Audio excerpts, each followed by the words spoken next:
Hello, once again, degenerates, degeneritas, and degenerati, and welcome back to the MMA RAXPOD for UFC 319. Du Plessis Chimaev. It is Du Plessis versus Chimaev, not the other way around. Champ first. Please like, share, and subscribe to the channel and follow on Twitter if you haven't already. Thank you very much for putting me over 2.4 thousand followers last week. I sincerely appreciate it. And I hope you enjoyed my appearance, my second appearance on the MMA Oddsbreaker podcast with the great Adam Martin and Marcel Dorf a couple days ago. I would recommend listening to that if you want a bit more of a breezy and conversational listen as opposed to what we're going to do here, which is just me rambling into a microphone for 2 hours. But some of you have taken quite a shining to that, and I'm very grateful for your continued listening and engagement.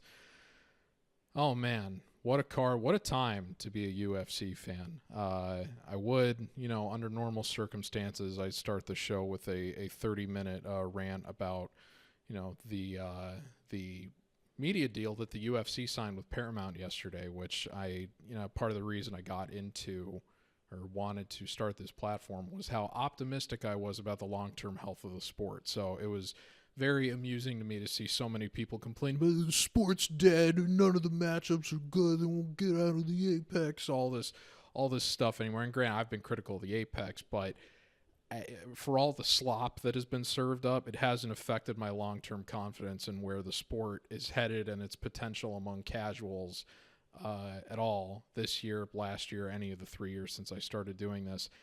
And I feel pretty justified in that belief based on what the UFC just did with Paramount. Getting the numbered events onto a network like CBS is going to pay massive dividends with respect to fostering interest among casual fans, and I'm very glad to see that. I feel very confident about where the sport is headed, and I think it'll be in an even stronger position 7 years from now when that deal is up.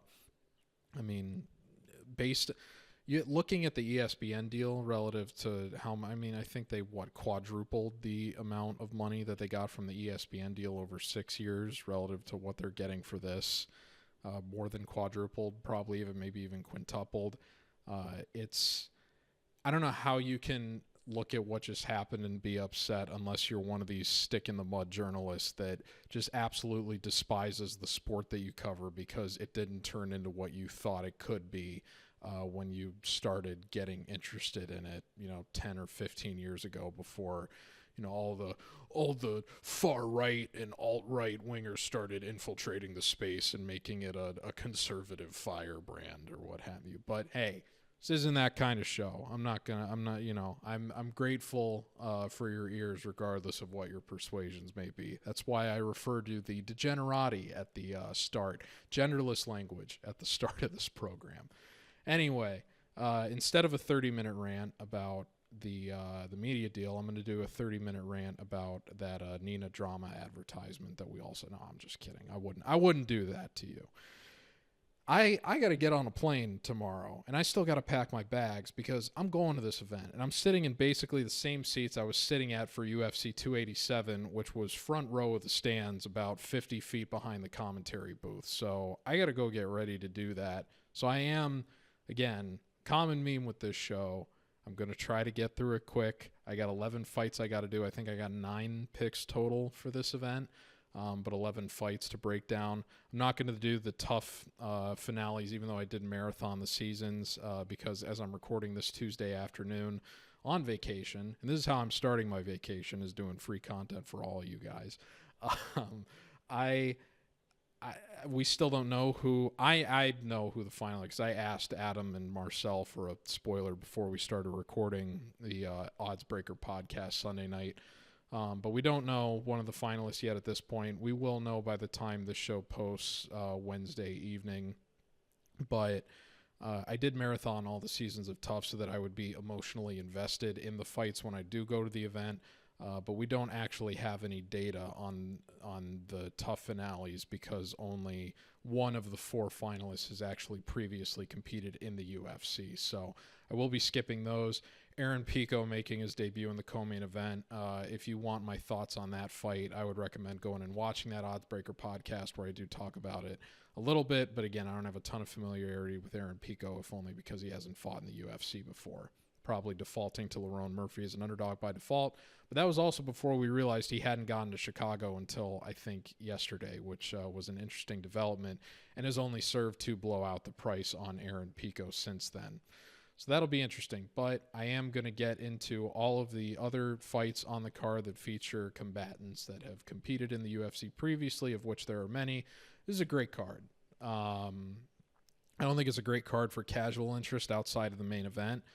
As I said on Oddsbreaker, I wish that we had gotten a co-main like that one DDP tease that was going to be Gaethje versus Pimblett, or even Ian Machado Gary versus Sean Brady, and that probably would have made this a 10 out of 10 in my eyes. But I do think if you're somebody who, has watched the last 2 weekends of Apex events and is kind of religiously tuned in on Saturdays regardless, there's a lot of intriguing matchups here, and there's a lot of value on a lot of the betting lines. It's the total antithesis of last week, where prior to that Brundage booking against Eric McConaughey, we only had one favorite that was lined inside of 200 that eventually went out to 200 temporarily during the week in Yasmin Lucindo.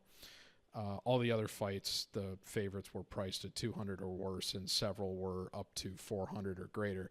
This one, we've had a couple lines that have been lifted a little bit over the course of the week, but at the moment there are only 2 favorites that are lined above 300. So there's much more value to be had on this card.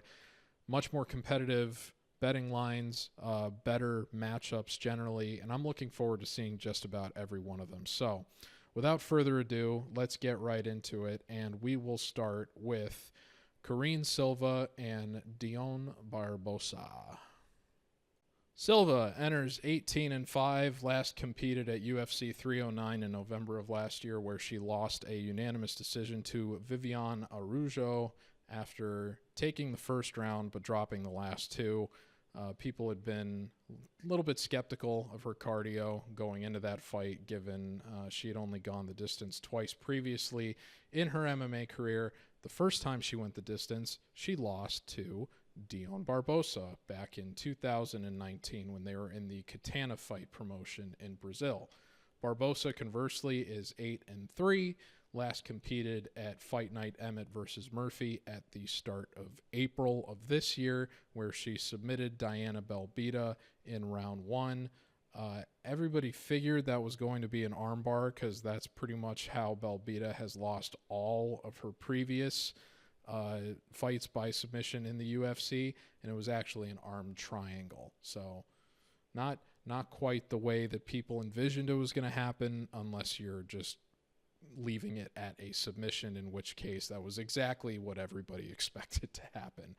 Prior to that, fought against Miranda Maverick, lost a unanimous decision in July of last year at Fight Night, Lemos versus Jandiroba, and earlier in the year competed in Brazil at UFC 301 against Ernesta Caracite, where she won a unanimous decision that I think some people believe that she may have lost. And that covers all of her UFC appearances outside of her Contender Series appearance. So, I think this one's pretty straightforward. Silva's got a much greater wealth of experience at a younger age. I don't really think age is going to come into play here because it's a 31 versus a 33-year-old. Silva does have a couple more fights worth of UFC experience, has greater MMA experience in general. But because of that, we sort of have a better idea of who she is at this point. And I think even though you can certainly make the argument that she has improved since losing to Barbosa 6 years ago when she was 25, it's important to remember Barbosa herself was 27 years old when that fight took place, so not necessarily in her prime either. Now both of these fighters are in their prime, and so it would be far-fetched to suggest that both of them haven't improved over the course of their careers. When I look at this matchup on the numbers, I see a pretty similar level of competition in terms of the women that these two have fought in the UFC. And even though I expect Silva to be the busier fighter early, the striking numbers are actually in favor of Barbosa, particularly the defensive ones. Silva's defense is just slightly below average at 47% in terms of significant strikes absorbed on an efficiency basis. You compare that to Barbosa, she's at 67%. Even though both women own negative striking differentials, Silva's is just barely negative. It's almost dead even. Barbosa's is a little bit more slanted to the negative, but she's still landing at a more efficient clip offensively too at 50% compared to a pretty bad 38% for Silva. For some context, people criticize Joaquin Buckley's offensive striking accuracy a lot. That's around the same percentage that Buckley is at himself, just to get a sense of what that number is. Silva, the busier wrestler, if you want to call it that, probably a little bit more accomplished on the ground, given she's got twice as many UFC finishes, all of which are submissions that Barbosa does. That being said, she does not have the gas tank to support fighting that kind of style. And we saw that play out in her last appearance against Viviane Araújo, a loss which was bad on its face when it happened, but has only gotten worse with Araújo losing a lopsided decision to Tracy Cortez and subsequently getting cut from the UFC, I believe at 38 years old. Barbosa has twice as many fights going the distance in her own MMA career that Silva does. So even though Silva has more overall MMA experience and slightly more UFC experience, Barbosa is not only more experienced in terms of where Silva has proven to have difficulty, but is also more successful, winning 67% of the final rounds in her own fights that have gone the distance, as opposed to Silva, who has only won going the distance once in her career. So most MMA fights, or women's MMA fights rather, tend to go the distance. I think these women are both accomplished enough on the ground that they're probably going to cancel each other out a little bit. Barbosa doesn't have any knockouts in her MMA career, but she's only been knocked out once. That was against Josiane Nunez, who got cut earlier this year after her loss to Priscilla Cachoeira. She was actually favored to win that fight.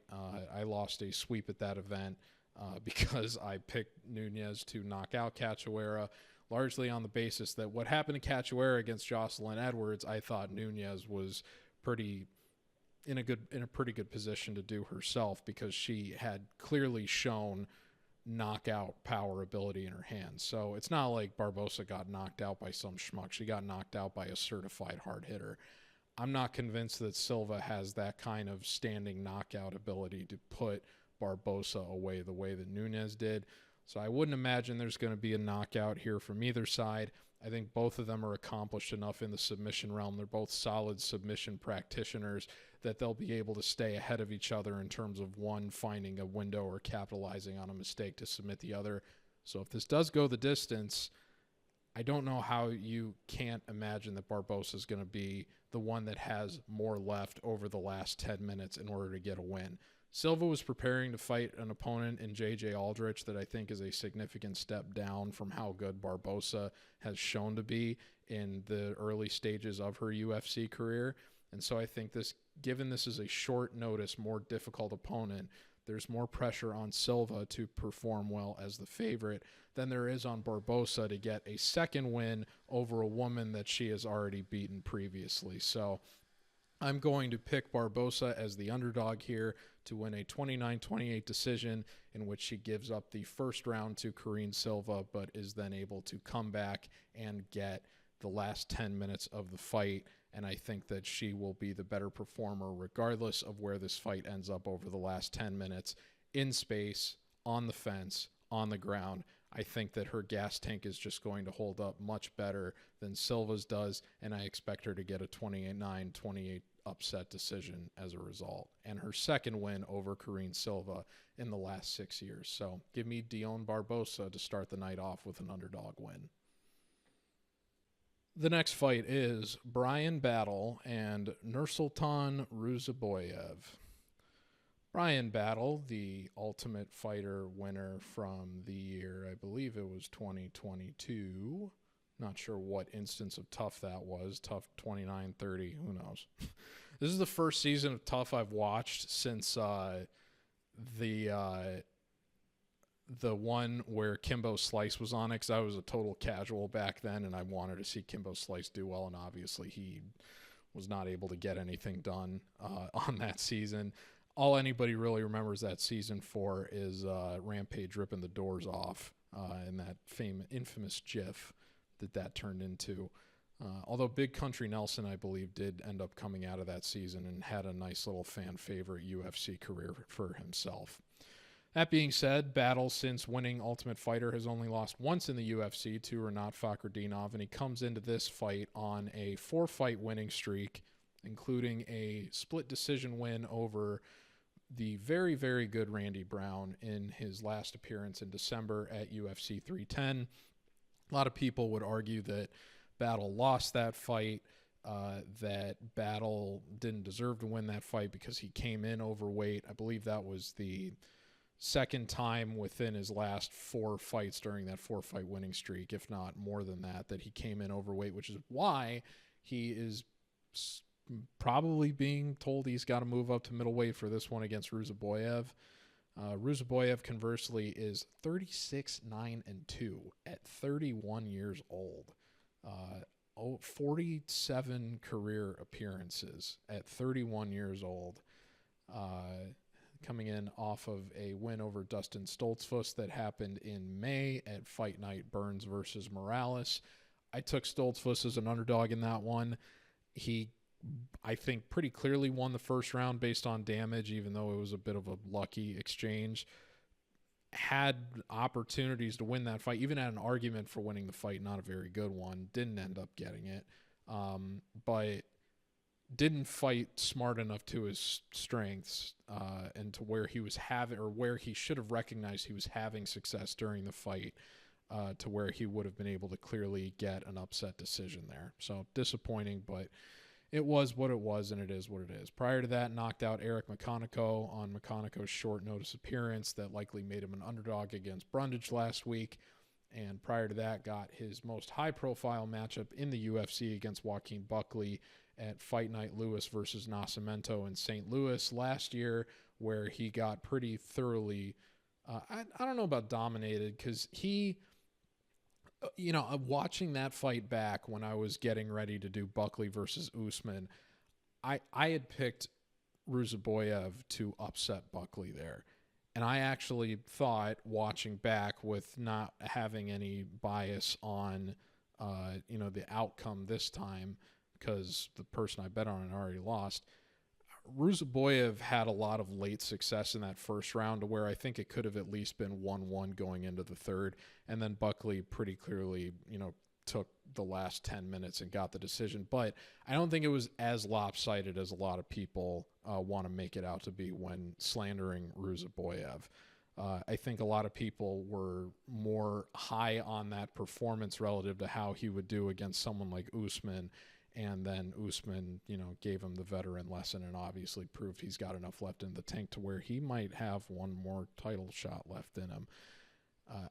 I think I've said it before on here, but if I haven't, I really hope that they just give Usman the title shot, assuming Makhachev beats Della Maddalena, because that Usman versus Islam fight would be one of the biggest events. Imagine that on CBS, free to the public next year. That would be a enormous headline event for the UFC in the infancy of that Paramount deal. Anyway, back to this fight. Battle, I picked him as an underdog against Gabe Green, and he got that knockout in less than 15 seconds. And ever since then, I've had a pretty rosy opinion on the guy.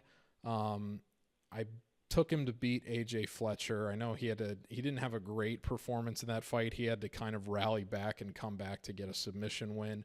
I did when I had a rosier opinion of Ange Loosa than I did now, I did take Loosa to beat him, and that ended up thankfully being a no contest because Battle was kind of dominating that fight.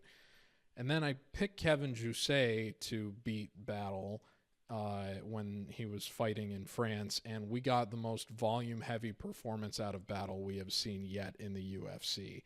And that made me a little bit more optimistic to take him to beat Randy Brown based on the fact that, okay, if this guy's actually going to throw and let his hands go consistently, you know, with the power he's already demonstrated and the size he's got in the weight class, I think that he could be a serious problem.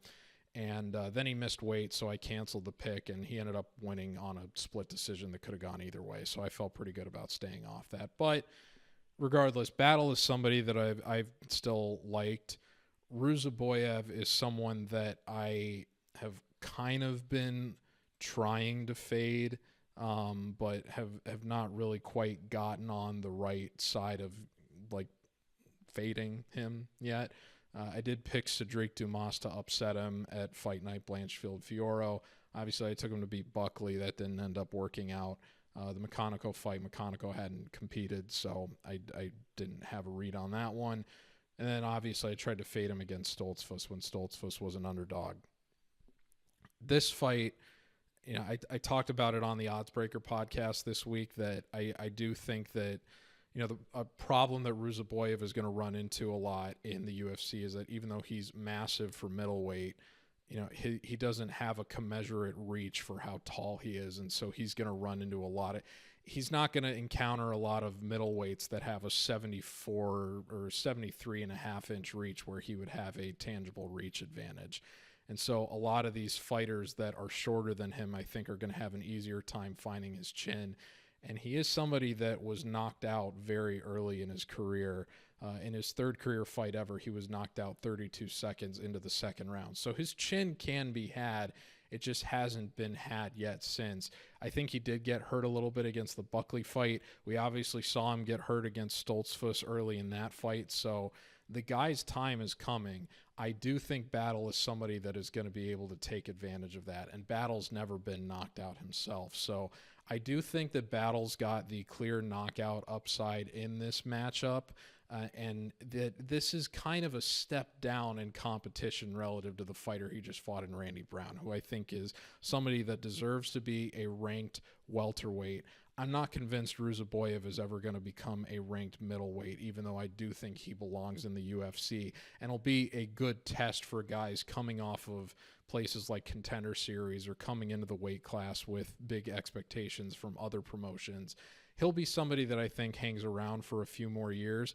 I just don't expect... I think Battle has proven himself an effective fighter enough at this stage and somebody that continues to improve and bring good game plans that he's going to be able to capitalize on this spot here.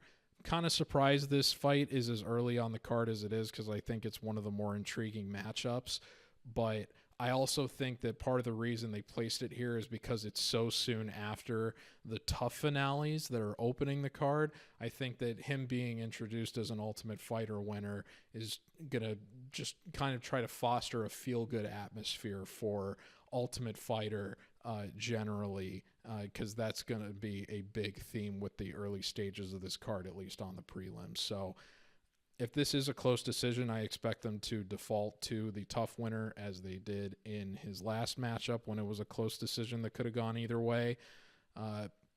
Submission upside, you could, I think, argue in favor of both guys because Ruziboev has been submitted before, but obviously he's got 20 submission wins on his record, although a lot of people would argue that a lot of them were against cans. Battle is someone whose submission skill set has come along more late into his MMA career as his UFC run has kind of progressed. I don't really expect either of these guys to submit the other one, but if there is a knockout, I think it's going to be pretty clearly for Battle. And if this fight goes the distance, Ruziboev has 3 times as much experience going the distance, but he's clearly not been an effective fighter in fights that get extended. His last appearance against Stoltzfus was the first time in those 47 career appearances I mentioned earlier that he's gotten a win in a 3-round unanimous decision. 47 fights into his MMA career it took for him to get a 3-round unanimous decision win. he's been a dreadful performer going the distance otherwise. Battle has almost twice as much success in fights that go the distance, even though he's only done it 4 times himself. So I think the finishing upside is clearly on Battle here. I think he'll look better as the fight goes along. I think that Ruziboev probably has some early success, but as Battle makes the adjustments he needs to, I think this is going to look pretty similar to Silva Barbosa, where Silva is the Ruziboev in the sense that Ruziboev is going to have more success early than he does late. Battle makes the adjustments he needs to, has the better gas tank going the distance, and Battle ends up taking the last 10 minutes in what kind of has to be a bit of a comeback effort, but decisively wins a 29-28 decision. But it wouldn't surprise me here if he gets a knockout to get the crowd juiced in Chicago either. So give me Bryan Battle to win a 29-28 decision. And I really like him at the price tag he's at -170 because I do think he has multiple ways of winning this fight.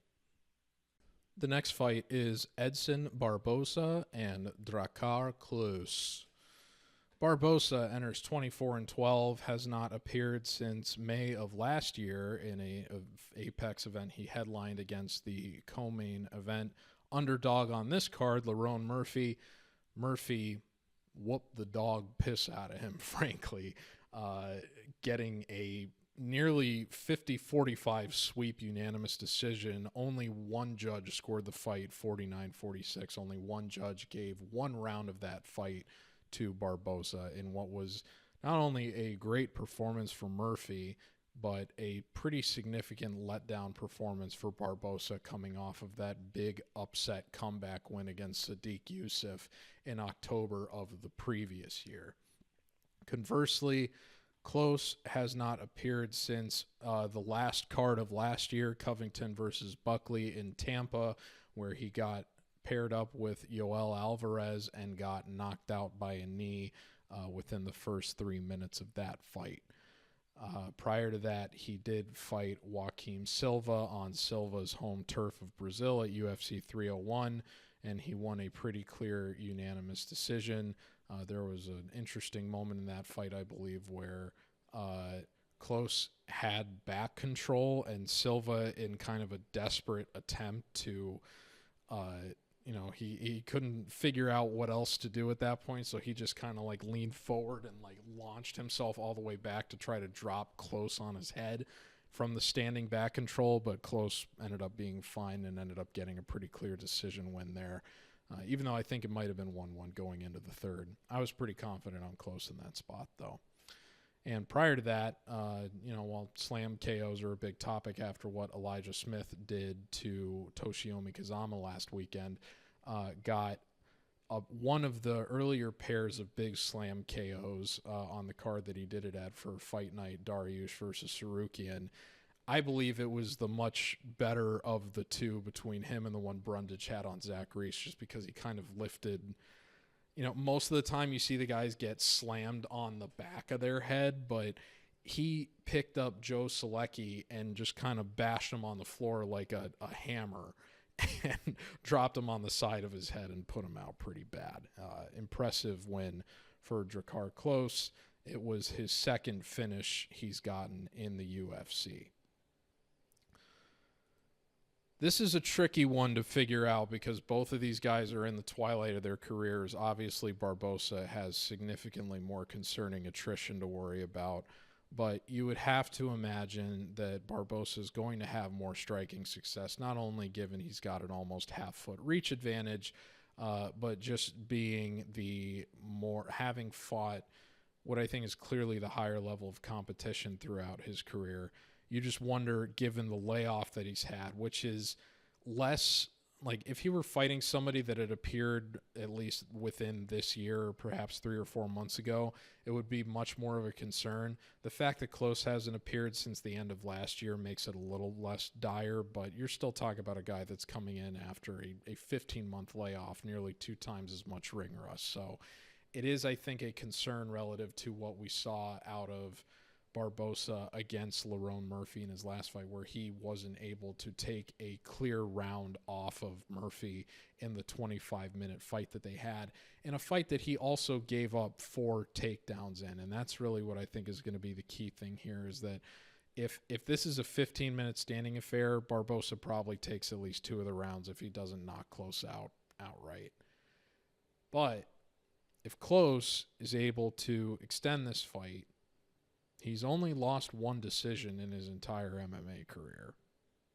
And if he's able to put the fight on his terms over the last 10 minutes, I think he's got another pretty clear path to a 29-28. The question is going to be, does he have the gas tank to support his fight style at his age? And I think that he will.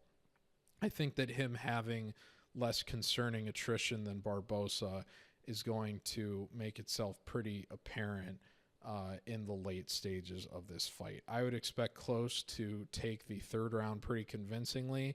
It's going to come down to, does he do enough to earn one of the first 2 rounds? And how good does Barbosa look in the 1st round versus the 2nd round? My expectation would be, and I sound like a broken record here, taking, one fighter to win the opening round and then the next fighter to win the last 10 minutes. But it happens more often than you think, I would imagine, in my own estimation, based on watching so many of these fights in terms of the ones that do end up as 29-28s.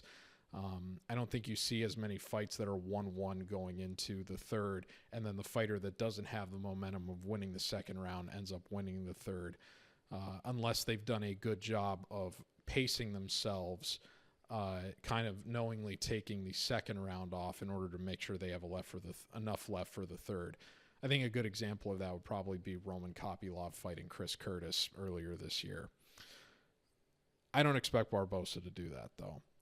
I think Barbosa is probably going to come out strong and then fade, and this is going to come down to which one of these guys ends up winning the 2nd round.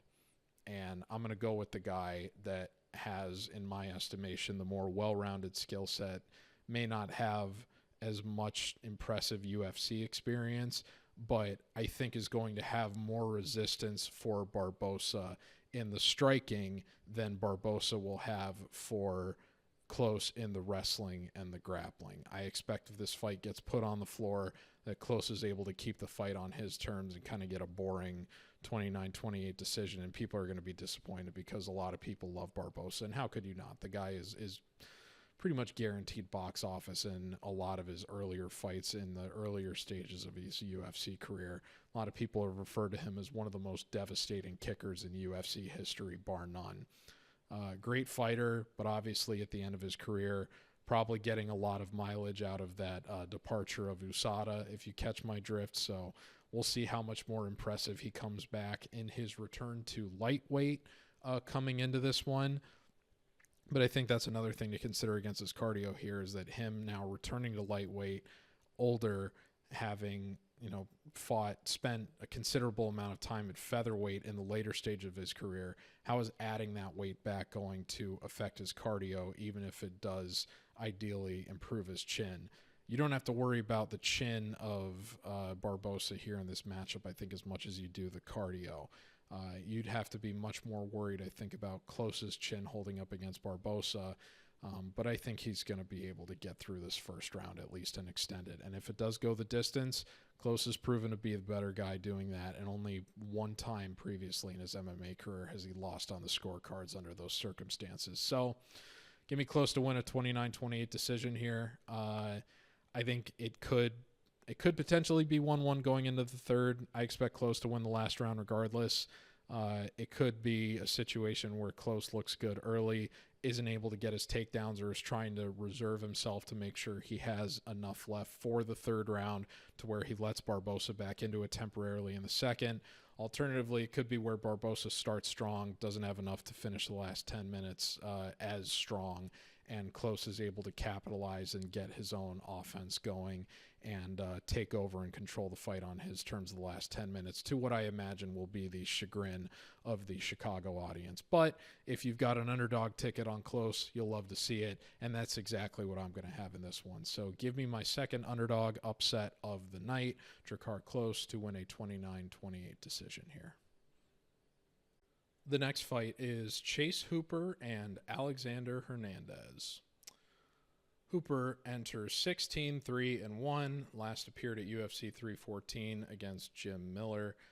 I advocated for staying away from that one just because Hooper, I think, was a ridiculously priced favorite against somebody who is pretty... I mean, it's Jim effing Miller, you know? Like, come on, give the guy a little bit more respect on that line than that. Probably was in that position just because of how he handled Clay Guida in his previous appearance at UFC 310 in a fight where I took the over, thinking Guida just has to avoid a guillotine. I don't believe it ended up being a guillotine. I think it might have been an arm triangle.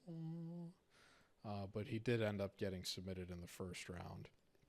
It was an arm bar. So I thought Guida was going to be able to avoid the one submission that most other people in the UFC had capitalized on that Chase hasn't necessarily utilized himself. That did not end up being the case. But Chase is on a nice little run now of 5 fights, so he's definitely, even though he's nowhere close to his prime, he's got to be at least peak confidence in his career at this point relative to the guys that he's taking care of and having 3 finishes in that 5-fight winning streak. Conversely, Alexander Hernandez enters 16-8 on a 2-fight winning streak. Actually, the first winning streak he's had since making his UFC debut against Beneil Dariush all the way back in 2018. He beat future PFL champion Olivier Aubin Mercier in the fight after that, but then got knocked out by Donald Cowboy Cerrone in his follow-up appearance. But in his 2 most recent appearances, he got a split decision over Austin Hubbard that I thought he won pretty clearly that shouldn't have been a split. Lost a split decision to Damon Jackson in the fight prior to that, where I thought Jackson won, but I'm biased because I took Jackson as an underdog. You could make an argument Hernandez won. I don't think that he did, but those 2 fights could have gone either way. The fight that wouldn't have gone either way and didn't go either way was a contentious matchup for the MMA betting community with Kurt Hollabaugh, in which a lot of people were crying about damage and whatever from Hollabaugh, even though if you could accurately see how the fight was going to play out, you figured that Hollabaugh was going to fade late more so than Hernandez tends to do because Hollabaugh pulls guard and just hangs out way too much in his guard. And that's exactly what happened. And one judge even scored the fight 30-27. I'm not saying that was the right way to go about it, but the fact that there was even an argument for scoring it that way would tell you that Hernandez deserved to get the unanimous decision there, and did. But I think the winning streak is probably done for Hernandez here. I pointed this out on the Oddsbreaker show a couple days ago, but, you know, Hernandez, obviously the Dariush result completely set unrealistic expectations for what the rest of his career in the UFC was going to be. A lot of people call it one of the biggest flukes in recent memory. I hesitate to call anything that happens in these fights flukes, but it is certainly an anomaly in terms of quality, not only quality of result, but the outcome itself relative to the rest of what we've seen from Hernandez. The guy undoubtedly hits hard, but he's only in the, I mean, he's had several, 3, 4, 5, 6, 10, 11, 12, 13. I mean, this is going to be his 16th appearance in the UFC at this point. And only 2 of those fights other than the Dariush fight have ended in knockout wins for him. Against Chris Grutzenmacher, who I remember was hanging out during COVID, but I don't think he hasn't fought in the UFC since the end of 2021 when he got submitted by Claudio Puelles. And the only other guy he's knocked out during his UFC career is the infamous Mike Breeden. So this guy, even though he's billed as this power puncher, has not really been winning a lot of his fights that way. And he obviously had the bit of difficulty with, he's a bit of a tweener, I guess. It kind of reminds me of like the problem that Christian Rodriguez has had between bantamweight and featherweight, where, you know, he's running into a lot of these more experienced guys at featherweight that are giving him at featherweight that are giving him problems, but he's just not going to be able to consistently make bantamweight, which is the weight class that he probably should be in to capitalize the most on just the kind of fighter that he is. Same thing with Hernandez relative to lightweight and featherweight. Part of the reason he's come back to lightweight is because the weight cut for him to consistently make featherweight was just too difficult. So I think that Hooper is in a very good spot here to win, and I just think that he has more paths to victory. Hooper has only been knocked out once. He got obviously put down pretty bad by Steve Garcia, but that fight is what prompted him to move up to lightweight, which I think was best for his career anyway. He's already proven at this point that moving up a weight class wasn't going to adversely affect his cardio, particularly with the kind of way that he fights and how exhausting all of that scrambling and grappling can be on, I think, your more average fighter than someone who has the kind of experience and success and creativity that Chase does in that realm. And putting that weight back on helps his chin, obviously. So we haven't seen him finished up at lightweight yet. Now, is it going to happen at some point? I mean, you'd have to imagine it probably does, but I don't know if Hernandez is going to be the one to take advantage of it here. Submission upside is obviously on Hooper here. Hernandez only has 2 submission wins in his entire MMA career. Knockout upside, probably to Hernandez, but I don't know how much of it there really is given where I expect Chase to be able to put this fight on his terms. And if this fight does go the distance, I mean, both of these guys have pretty similar experience success rather, in terms of how fights play out when they do go the distance. Hernandez does have more experience than Chase in that realm by merit of being 7 years older and having a longer UFC career. But I think Chase already has 12 UFC appearances himself at this stage. So it's not like he's totally outclassed in terms of high-level experience by Hernandez at this point.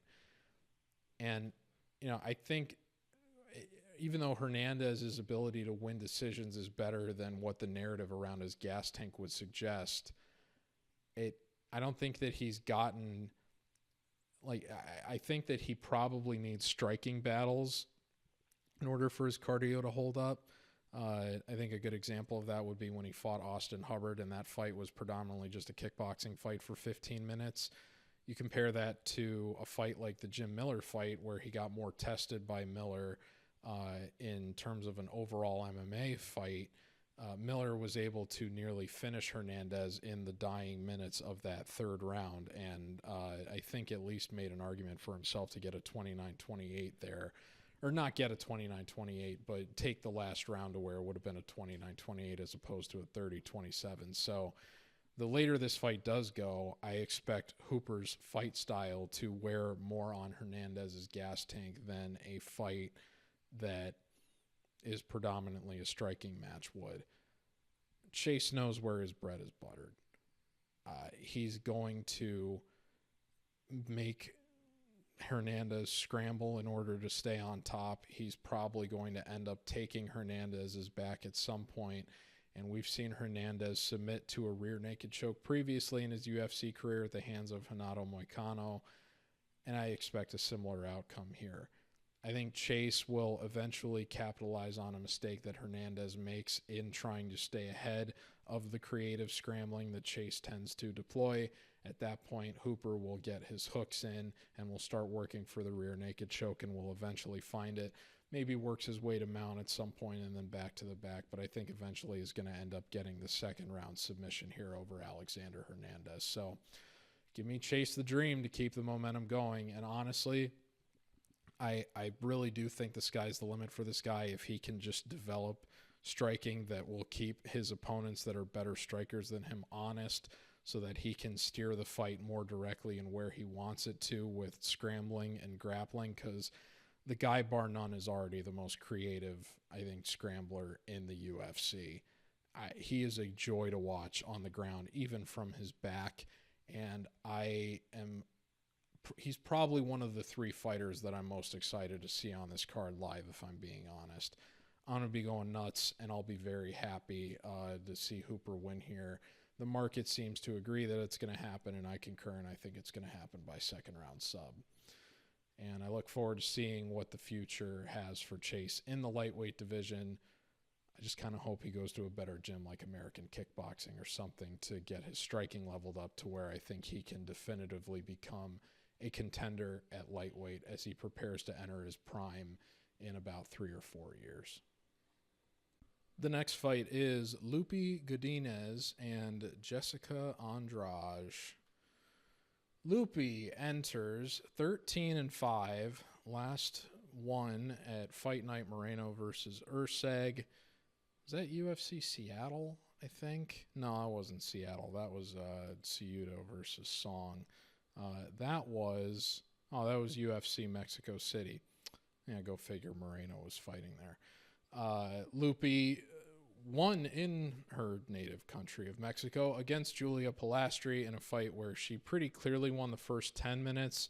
And then, as she admitted in her post-fight interview, had to use the restroom for the last 5, so kind of just needed to survive down the stretch and did so. Otherwise, may have been able to work out a 30-27, but was able to survive to a 29-28, where she clearly did her best work in the front of the fight. But no controversy there, other than the fact that everybody this week is going to be making the Poopy Godínez joke. I can't believe that she would admit to doing that, but I think it does speak to her resolve as a fighter that she didn't just quit under those circumstances. And as I talked about on the Odds Breaker show, if you've been in that situation, you understand the kind of resolve that it takes to get yourself through something like that. So big props to her for being able to grind that win out, and good for her, because it was with that resolve that she was able to avoid a 3-fight losing streak and get her career back on track in the UFC. Conversely, things have kind of gone off the rails for Jessica Andrade. She is now 26-14.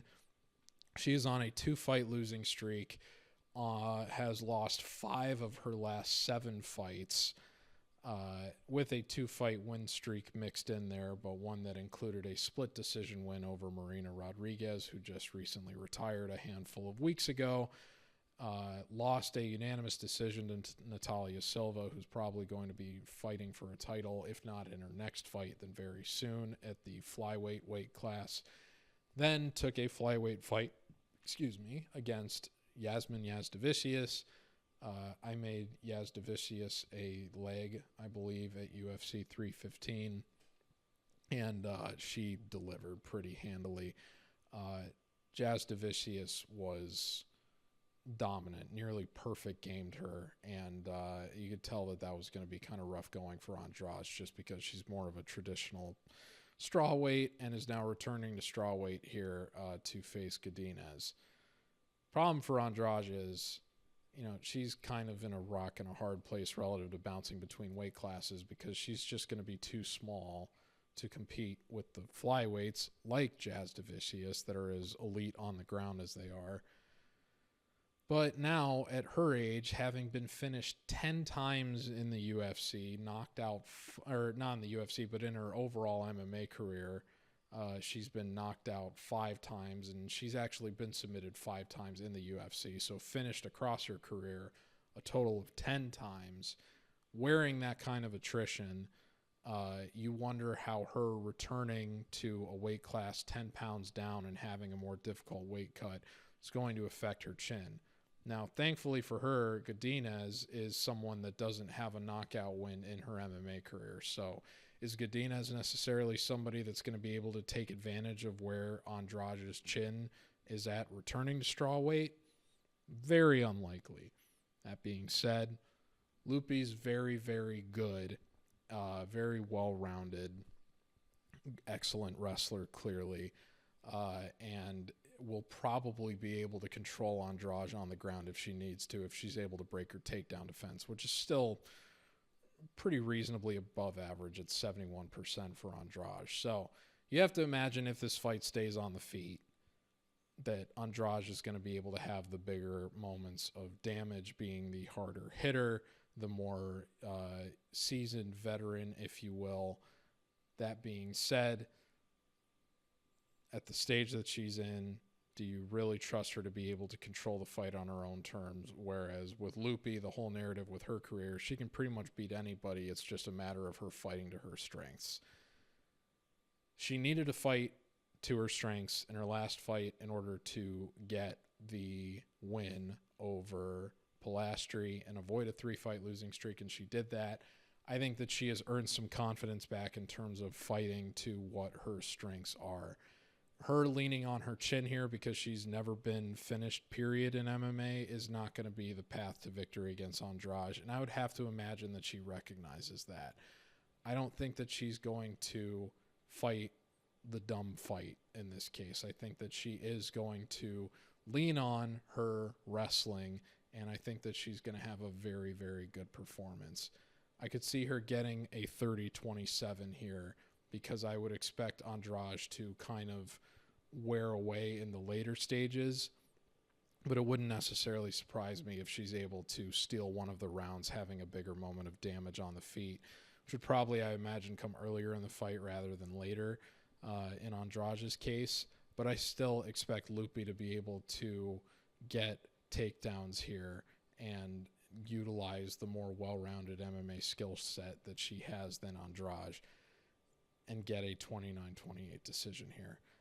In terms of submission upside, I think you probably have to lean a little bit towards Godínez versus Andrade just because of how many times she's been submitted compared to Loopy not being submitted once and never being finished, period. Knockout upside obviously has to be Andrade just because she's clearly the harder hitter and one of the most devastating hitters probably ever at her weight class, frankly, whereas Godínez doesn't have any knockout wins in her MMA career, period. Going the distance, Loopy's got a little bit more experience. Both of them tend to be pretty similar final round performers, but I still would expect Loopy to have the more impressive performance late than Andrade, just because of the attrition Andrade has accumulated throughout her career. I expect her to slow down in the later stages, even in what's only a 3-round fight. So give me Loopy to win 29-28, but a 30-27 or a submission wouldn't surprise me. I don't know what round Andrade is going to end up winning. Could look similar to Loopy's last fight where she wins the first 2 rounds convincingly and then just kind of takes her foot off the gas, although ideally it'll be under different circumstances this time than it was for Pilastri. Could be where Andrade has an early moment of success with the damage, but then Loopy's able to rally back and put the fight on her terms over the last 10 minutes. Maybe it's 1-1 going into the third. It's tough for me to say, but I expect Loopy to at least get 2 of the rounds here, keeping the fight on her terms and fighting to her strengths and getting a 29-28 decision over Andrade. And it'll be interesting to see what happens with Andrade after this. If she does lose, given she'll be on a 3-fight losing streak, does she stay at strawweight? Does she try to go back up to flyweight again? Who knows? She's in a difficult spot. A lot of people have speculated that given her expensive divorce, given the money that she had kind of siphoned away from her, that she is just kind of fighting for checks at this point now that she's pretty far removed from title contention in any division. I'm not going to speculate on any of those motivations. I just expect Loopy to be the more, if not the more reliable performer, given what we talked about in terms of her frustratingly not fighting to her strengths previously. She at least demonstrated in her most recent performance that she will do that. And I'm going to bank on her doing that again here in this spot. Give me Loopy Godínez to win a 29-28 decision. No poopy jokes. The next fight is Michał Oleksiejczuk, MMA Rax fan Michał Oleksiejczuk, against Gerald Meerschaert III. Oleksiejczuk enters 20-9, knocked out Cedric Dumas in the first round at UFC 314. I made him a parlay there, feeling like he was going to take care of business, and he did. A lot of people would argue that that fight was stopped early. Even if you think it was stopped early, I don't think it would. I think it would have only probably, delayed the result that ultimately took place by another 30 seconds or a minute, because Oleksiejczuk clearly had him hurt and was going to get him out of there in the first round, as he has under so many other circumstances. I think he's only got 1 win in the UFC that wasn't a first round knockout. So Is the guy a little bit of a front runner in that sense? Yeah, you could argue. But the split decision over Modestas Bukauskas, I think, is aged at least reasonably well, and I think that was up at 205. So I'm optimistic to see, or I don't know if optimistic is the right. I would like to see him get a first. I'm optimistic he's going to get a first round finish here. Spoiler alert. But it would be interesting to see if he can sustain his first round effectiveness in a fight that gets more extended at middleweight. Ideally, it will be in a fight that isn't against Gerald Meerschaert, who enters 37-19. Gosh, that's 46 career appearances at 37 years old. On a 2-fight losing streak, though, had a bit of an underwhelming performance in his last fight against Brad Tavares, even though I think he was a pretty considerable underdog there, and got submitted by Renerde Ritter in a fight that was surprisingly more competitive than I think a lot of people expected, especially given De Ritter's rapid ascension in the time since, where he could be looking at a title shot in this division in the near future, depending on what happens in the main event this weekend. I've talked ad nauseum about, what Oleksiejczuk, like how Oleksiejczuk made me a fan of his during the time that I've been doing this. And I talked about it again on the Odds Breaker show this week. So if you want to recant that, go back and listen to that, or go listen to the UFC 314 show. I don't really need to get all the way into it again. It's a pretty straightforward striker versus grappler matchup. Obviously, the big concern with Oleksiejczuk is the guy has been submitted 6 times. And Meerschaert's whole shtick is, I'm going to avoid dying early, and then you're going to get tired, and I'm going to submit you late. So the question is, does he get this fight on the ground? And it's certainly not out of the question that he could do that even early, given Oleksiejczuk only has 48% takedown defense for his career. Or does Oleksiejczuk capitalize on his chin and put him out in the first round? Well, that's what Joe Pyfer did to Meerschaert when I backed Pyfer when I attended UFC 287. I was feeling good that Pyfer, with the clear power that he had, was going to be able to take advantage of that. The big thing, I was confident Oleksiejczuk was going to get the win over Dumas regardless in his last appearance, but the thing that really put me over the top was the news that emerged during that fight week, and maybe a little bit prior to that, but going into that fight, it was revealed that he had finally moved into a more legitimate gym in the realm of the fighting nerds. Going into his fight with Michał Pereira back in March of last year, one of the big narratives in terms of people backing Pereira over Oleksiejczuk was that Pereira was training at Extreme Couture and Oleksiejczuk was training at a gym in Poland, just some random place with his buddies, and was not really getting far from a high-level camp that would have compared to what Extreme Couture can offer a fighter like Pereira. And Pereira ended up winning that fight within the first 90 seconds, barely a minute into it.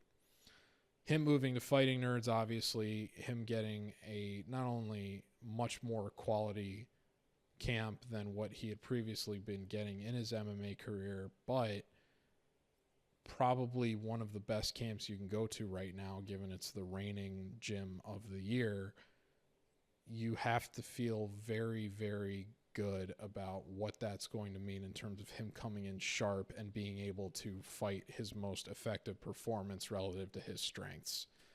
Not saying Meerschaert can't do that. Meerschaert's a Kill Cliff FC guy. He's obviously going to be seasoned and trying to keep it on his terms too. But the guy is 7 years older and has been finished 13 times in the UFC, including 4 times by knockout, the most recent of which was that knockout he suffered to Joe Pyfer at UFC 287 in a fight where he had almost next to no moments of effectiveness whatsoever. Pyfer was just way bigger and more physically imposing. And I expect Oleksiejczuk, having previously been a guy that fought at 205 pounds, to be similarly physically imposing in this matchup too, even though he is giving up a reach advantage. Nobody's expecting Meerschaert to be the better striker between these guys, even if he's doing the weird thing where he's able to kind of pressure early and at least try to keep his opponent honest. I expect Oleksiejczuk to make the necessary reads here to where he's able to land a clean and effective shot that compromises Meerschaert, and he's able to finish the fight from there on the ground if necessary. If this fight does get extended, it would not surprise me at all to see Meerschaert do the Meerschaert routine where he gets a late submission because he's successfully dragged the fight into deeper waters and gotten his opponent tired, and his opponent has proven to have vulnerable submission defense, but I don't expect that to be the case here. I also expect the crowd to be firmly on the side of Oleksiejczuk because, as I talked about on the Odds Breaker show, I am a raised Chicagoan, and one of my favorite facts about the city is that the city has a higher population of Polish people in it than Warsaw does, which is literally the capital of Poland. I think that's one of the reasons they got him on this card, is because he will be somebody that the crowd is going to resonate with a lot. Meerschaert is a Wisconsin guy, and while Wisconsin is pretty close to Chicago, if you ask most Chicagoans how they feel about Wisconsin, specifically Green Bay, you're not going to hear a lot of very nice things. A lot of people regard the Wisconsinites as rednecks, and I'm going to be doing my best to turn the crowd against Meerschaert there as somebody that's attending live, and I'll be shouting, "This guy's a Packers fan, boo, cheesehead Meerschaert." I'm going to do everything in my power to steer the crowd narrative against Meerschaert in favor of Oleksiejczuk, and I think once people figure out what's going on, they will be firmly on the side of the man with the Polish power, and I think he will channel that energy into yielding a first-round finish. So give me Michał Oleksiejczuk by round one knockout, and I'm optimistic to see where his career goes from here at just 30 years old with a wealth of UFC experience, now at a very high-level camp relative to what he had before. I don't know if he's going to end up being a rank guy at middleweight, but I think he is a very intriguing name to watch, and I'm not just saying that because of the love that he has shown this brand in the past. The featured prelim at UFC 319 is King Green and Diego Ferreira.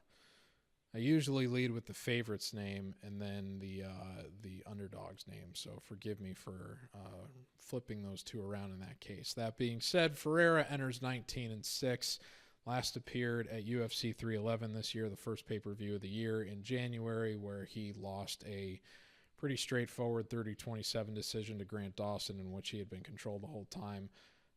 Had been on a 2-fight win streak that started back in May of 2023, Fight Night Dern versus Hill, where he was losing pretty clearly to Michael Johnson up until about halfway through the fight, when he landed one shot on Michael Johnson that put him out cold. He was then a massive underdog against Mateusz Rebecki, and despite getting dropped in the first round of that fight, came back over the last 10 minutes and was actually able to finish Rebecki in the final 10 seconds of that one. So Ferreira's clearly still got a little bit of game left in him. He just needs to get the right matchups.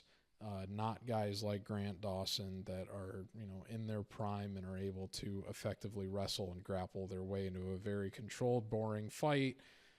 That is not what King Green is going to do. Green last fought at UFC 313, Pereira versus Ankalaev, where he was knocked out in the first round in one of the knockouts of the year from another Fighting Nerds guy, Mauricio Hufi. Prior to that, had gotten submitted by Paddy Pimblett in a result that cost me about 400 units. That's not an exaggeration. The only pick I missed at UFC 304 was the over on the Paddy versus Green fight, which I took under the assumption that Green was not going to take the fight to the floor and was going to try to fight a controlled striking battle. Erroneously shot a takedown about, I think, halfway through the first round. Promptly got put in a guillotine.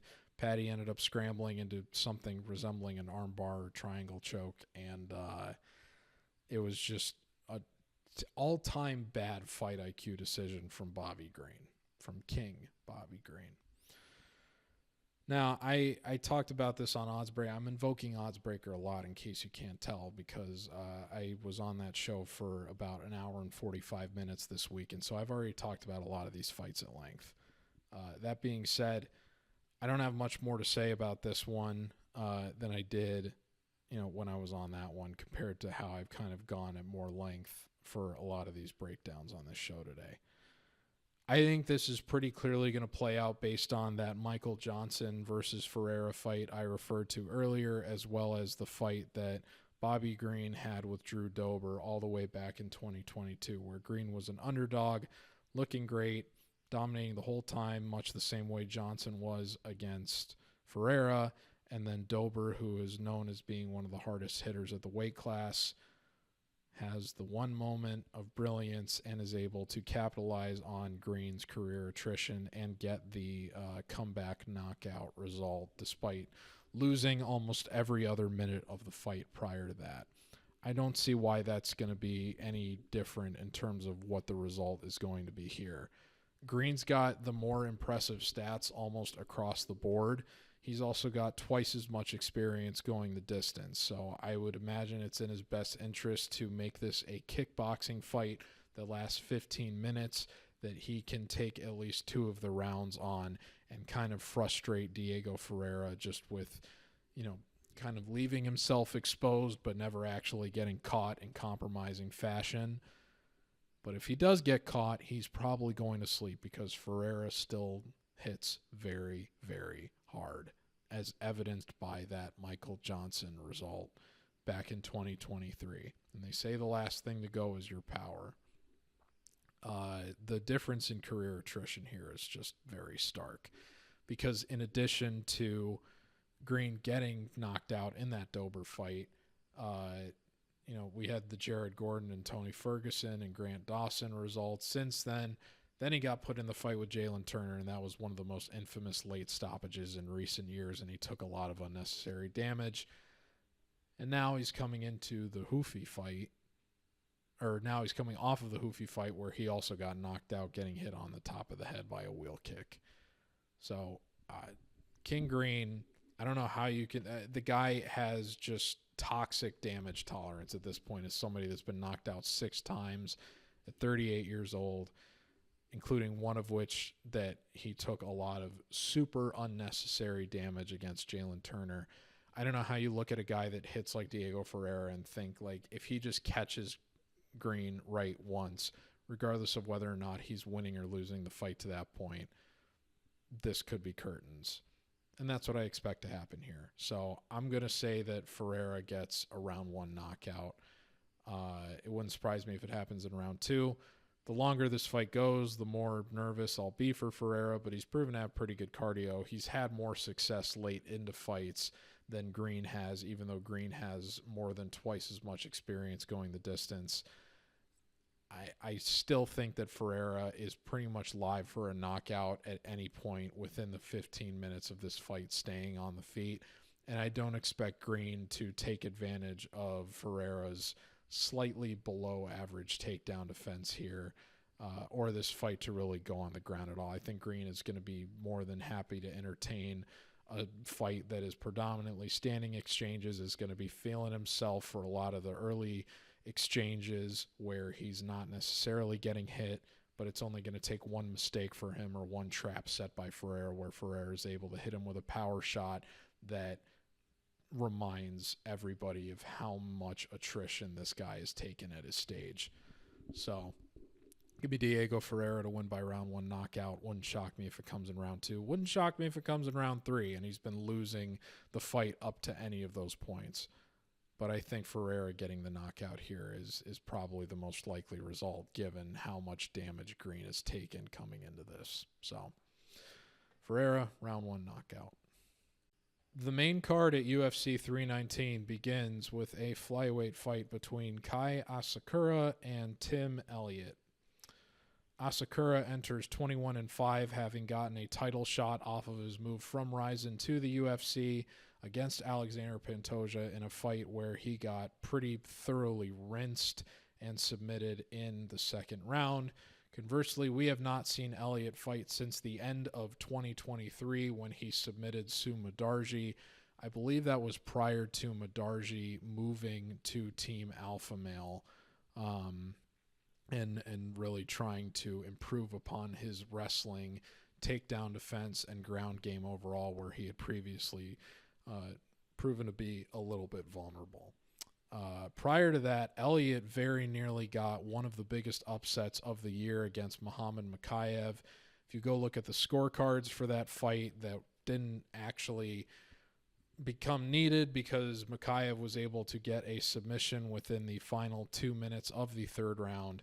Elliott was clearly up on at least two of the judges' scorecards heading into round 3, and as long as he didn't get 10-8'd by Mokaev, would have been on his way to winning a, at the very least, split decision against the young prospect that ended up getting cut about a year later. But that would have been probably, that would have been one of the biggest upsets of the year if it happened, because Mokaev was like a minus 400 favorite going into that fight. Now, I've had a pretty low estimation of Elliott during the time that I've been doing handicapping. I was very confident picking Tagir Ulanbekov against him, and watching him successfully cheat his way to a win there in what was a unanimous decision that wasn't even split, that Ulanbekov arguably should have won regardless of the point deductions for cheating or not, was extremely frustrating. And it made me very cautious of just picking Russian fighters generally on events that are in America, because that fight happened, I think, about a week or two after the Russia-Ukraine war started, and I was thinking, like, okay, there might be some implicit bias here for American judges against Russian fighters, given that, how close that conflict has broken to, how closely that conflict has broken out to this event happening, and obviously has not been resolved since.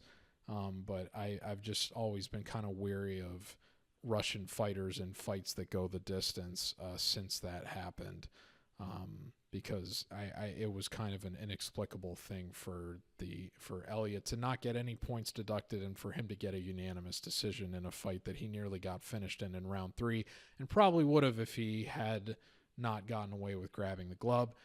He even admitted in the wake of that fight that he had to cheat to win. So took Victor Altamirano as an underdog to beat Elliott. I think won the second round on at least 2 of the 3 judges' scorecards, because Altamirano got him pretty bad with a head kick in that second round, where he was clearly compromised, and you could even visibly see him say, like, oh, like, when and needed to put a stamp on winning the third round in order to get a unanimous decision there.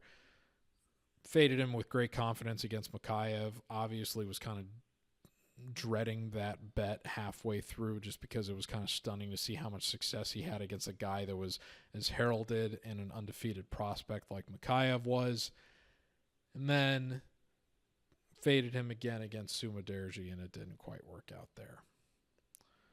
But there's one thing that I like less than,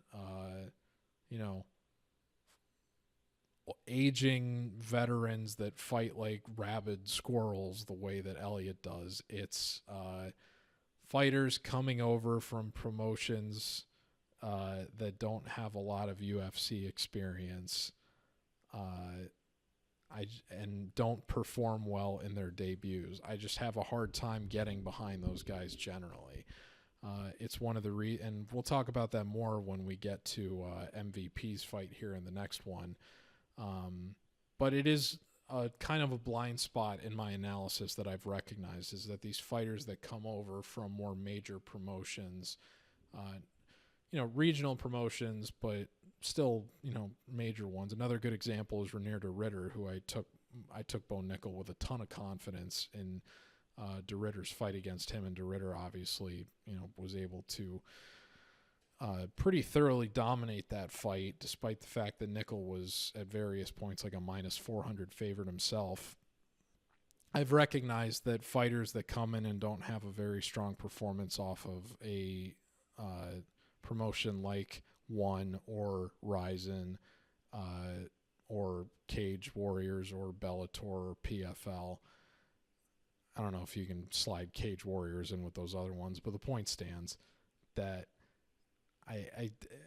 I'm generally skeptical in terms of what the data is telling me, and that is why I've chosen to stay away here, because the grade that I have is very, very firmly in Elliott's favor. And knowing what I do about how many times I've picked against Elliott relative to the fact that I'm not picking a guy like Asakura to beat him here has just told me that this is too complicated of a read for me to get behind here. So on Odds Breaker, I did advocate for, because I had to pick one, I said the numbers are taking me to take Elliott. I'll take him as an underdog here, because given what we saw out of Asakura on the ground against Pantoja and in the grappling, I could see Elliott having a similar level of success that frustrates Asakura here in this matchup. But again, Elliott hasn't fought in over a year and a half at this point, and is, what is he? He's like 38. So yeah, we don't know how much of a drop off there potentially could have been for him through his absence. I still think this is a very wide line, and betting a guy at 300 that just lost his UFC debut, albeit in a title fight against a historically great fighter for his weight class in Pantoja, but still having almost no moments of success in that fight the way Asakura did, I think should be enough to give you pause about, okay, if Elliott is able to kind of squirrel his way to the ground here as he has in a lot of his other fights, if he doesn't go away in the second round and he's up 2-0 heading into the third, is he going to be able to survive the distance here in a way that he wasn't necessarily against somebody like Chimaev, who, let's be honest, if Chimaev fought Asakura here based on how Asakura handled his fight against Pantoja, I think Chimaev would be favored to win, and I think he probably would win if he were still in the UFC. So I think Elliott has a better chance to win here than the odds would imply. And if you put a gun to my head and make me choose one of those guys, I'm going to go with the guy that has the significant plus money attached to his price tag that I think is being disrespected based on all the other success he's had at the highest level promotion in his UFC career. That being said, it wouldn't shock me at all if Asakura is able to get a knockout here, because Elliott's damage tolerance is something that I think has been worth calling into question for quite some time at this point. That being said, Elliott's, I believe, only been knocked out once in his entire career, and it was all the way back in 2009, granted in the first minute of a fight that he had in his third fight ever. But we've seen him hurt in a lot of his recent appearances. I alluded to the Altamirano one. But he's been more often when he's been finished, it's been by submission, but Asakura hasn't won a fight by submission since 2016. So I don't expect him to be able to exploit the most obvious path to victory here against Elliott the way that another fighter like Chimaev was able to recently. And because of that, if this fight does get extended, I think it could get potentially interesting if Elliott is able to direct it into the realm where he's going to be more successful. And he does have kind of a squirrely way of going about doing that. And it was evidenced in when he fought Chimaev and was able to, on 2 of the 3 judges' scorecards, put himself in a position to win the fight before he got submitted in the final round. So I think Elliott's being disrespected here. If you want to take a shot, be a braver man than me, you go right ahead and do it. But otherwise, I'm going to say that Elliott gets a 29-28 decision here. It wouldn't shock me if Asakura knocks him out. It would shock me if Asakura submits him. It would shock me if Elliott gets a finish. But I do think that he is more live to drag this out to the distance and make this a close fight than the line would otherwise imply for him. So give me Tim Elliott to get the upset, but I would stay away from this one. I'm not super confident in my read on it whatsoever. The next fight is Michael Venom Page and Jared Cannonier. MVP enters 23-3. bounced back from his loss to Ian Machado Gary at UFC 303 last year with a win over Shara Bullet at UFC. I believe it was Saudi Arabia at the beginning of February of this year. Was the underdog in that fight, but won a very convincing, I think, 30-27 fight in unfriendly confines in that case. Great performance for him. Conversely, the Killer Gorilla, Jared Cannonier, has been one of my betting nemeses in recent years, going all the way back to his fight with not even Sean Strickland, but Israel Adesanya. I took the under in that fight because I thought Cannonier would get finished. Izzy instead walked out to the Undertaker music and then proceeded to fight an extremely boring point fight, probably similar to what MVP is going to try to do here, but still ended up sleepwalking into what I think was probably like at least a 49-46 decision win, if not a 50-45. The Sean Strickland fight, I took Strickland. It was probably the most difficult fight to score that I've ever seen. All three of the judges submitted different 49-46 cards. There was no agreement on any of the rounds, and it's hard to blame them because I think the only definitive round you could score was the fifth round in favor of Cannonier, given the blood that started to, the damage that started to take effect from Strickland's nose, I believe, or he got like a cut on his nose or something. But one judge still ended up giving the fifth round to Strickland, just to emphasize how crazy of an all over the place fight it was from a scoring perspective. Very even fight, but still came out on the wrong side of the decision there. Last fight of the year too for 2022. So tough way to lose that one, going into a month-long hiatus after that. Waiting for the next card in January. Was way in on Marvin Vettori in Cannonier's next fight, and Vettori just got absolutely smoked after the first round against Imavov. So Cannonier didn't fight for almost a year, and then against Imavov, I took the over in that fight. Jason Herzog infamously stopped the fight early, even though Cannonier was pretty visibly hurt and compromised. It seemed like he had recovered enough to where the fight could have continued, but Herzog erroneously stopped it. Finally, I was able to get a correct projection on a Cannonier fight when he fought Caio Baralho. I took Baralho with a lot of confidence, but even that fight was probably 2-2 going into the fifth, and Baralho really put it on him late in a fight that probably arguably could have been stopped, but Baralho still ended up doing enough to get a 48-47 in that case. I thought that Cannonier's time had finally come in terms of the attrition taking its toll, and he gets knocked down twice against RoboCop. RoboCop then starts to fade in the second round. I think was winning the third round until the last minute, where Cannonier, I think, got him with like an elbow against the fence or something, and I think dropped him, and then definitively put a stamp on a round that otherwise I think had been pretty arguably in favor of RoboCop, and could have been 2-1 going into the third, barring that last minute. But Cannonier stole the round back.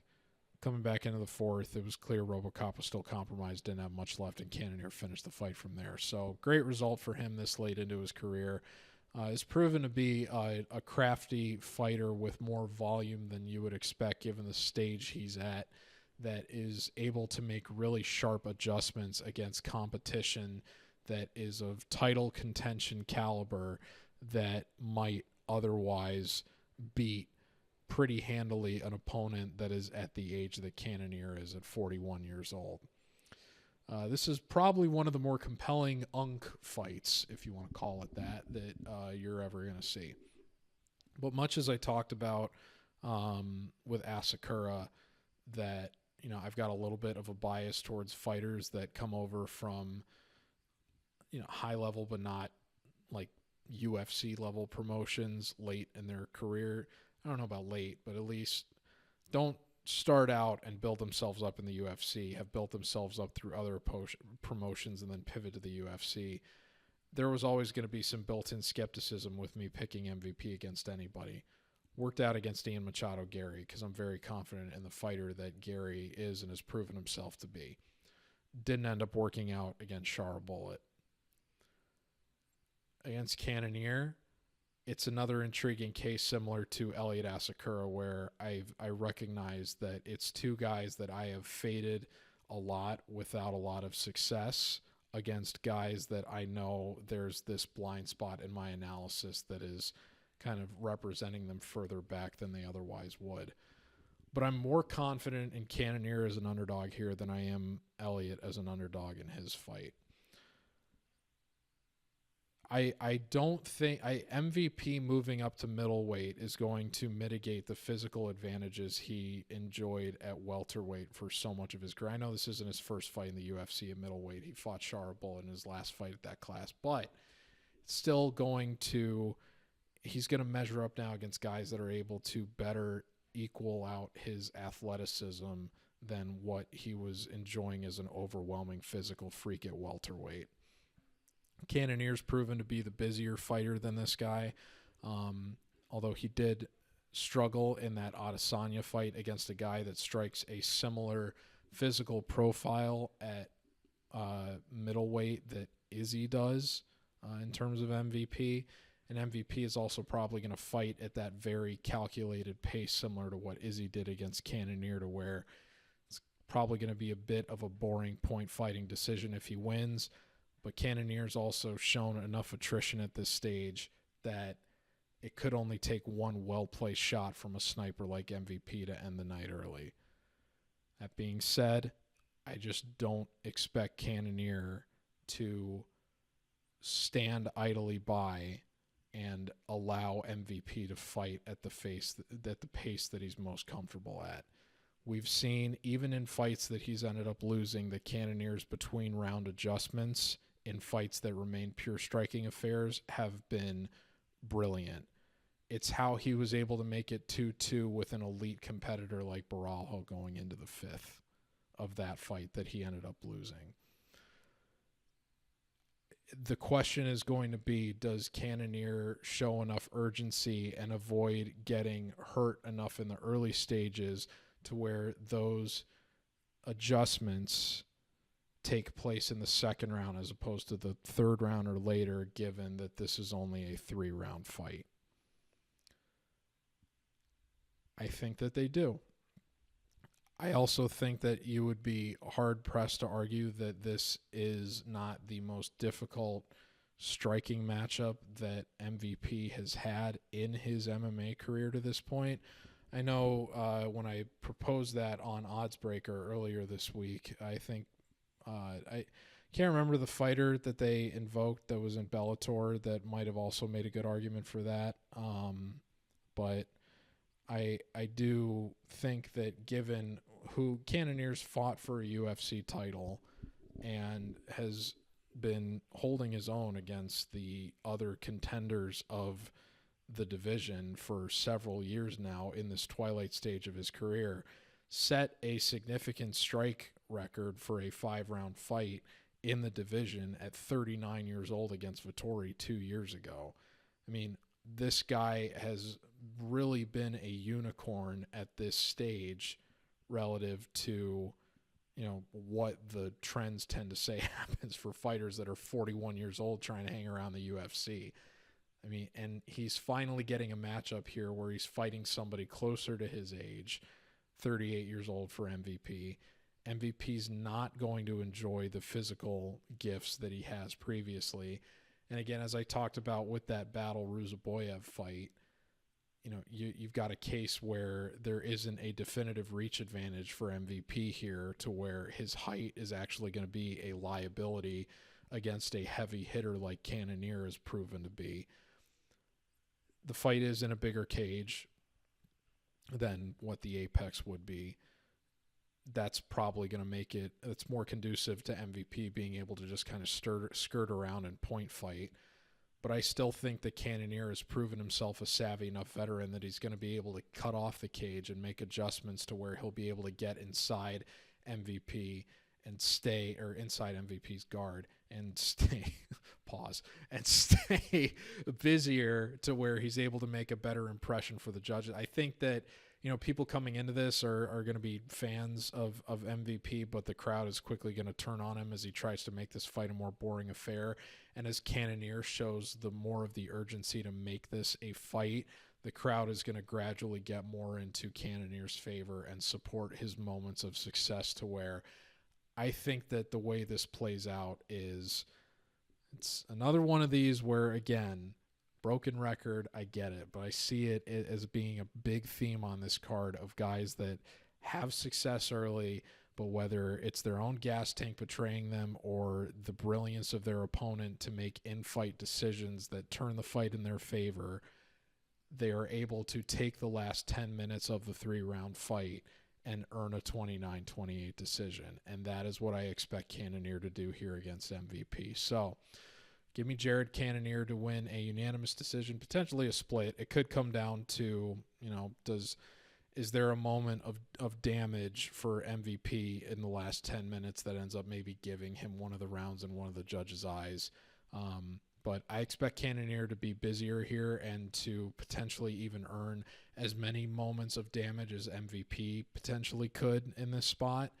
But Cannonier's proven himself to be a unicorn, and he's proven himself to be able to beat, ranked guys in this weight class still.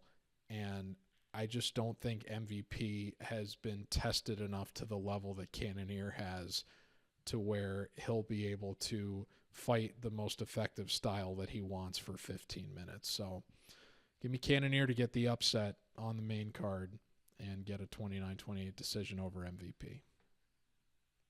The featured bout at UFC 319 is Carlos Prates and Geoff Hands of Steel Neal. Prates enters 21-7, was undefeated in the UFC before he lost his main event in April to Ian Machado Gary. A lot of people think that Gary was close to getting finished at the end of that fight. I think he might have been hurt, but I also think that it's grossly overrepresented how close that fight was to being finished. I think Gary was just doing the smart things to keep himself out of trouble and survive to the end, knowing that he had pretty handily won the first 4 rounds of that fight, and did it in a way that I think a lot of people didn't necessarily expect, leaning more on striking than having to make it the well-rounded affair that he did against MVP. Conversely, Geoff Neal enters 16-6, last fought at UFC 308 last year against Rafael dos Anjos in a fight that, frankly, I thought was gross matchmaking malpractice.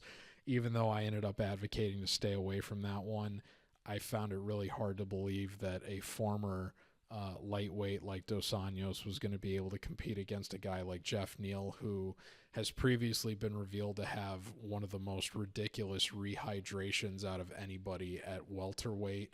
Was probably going to be somewhere north of like 30 pounds heavier than dos Anjos when the guys actually fought. And then dos Anjos, I think, tore his ACL, and that fight ended up ending in 90 seconds. So it's hard to gather much for where Neal is at based on that result. Prior to that, had somehow gotten a split decision loss to Gary that really shouldn't have even been that close. That fight was judged pretty terribly.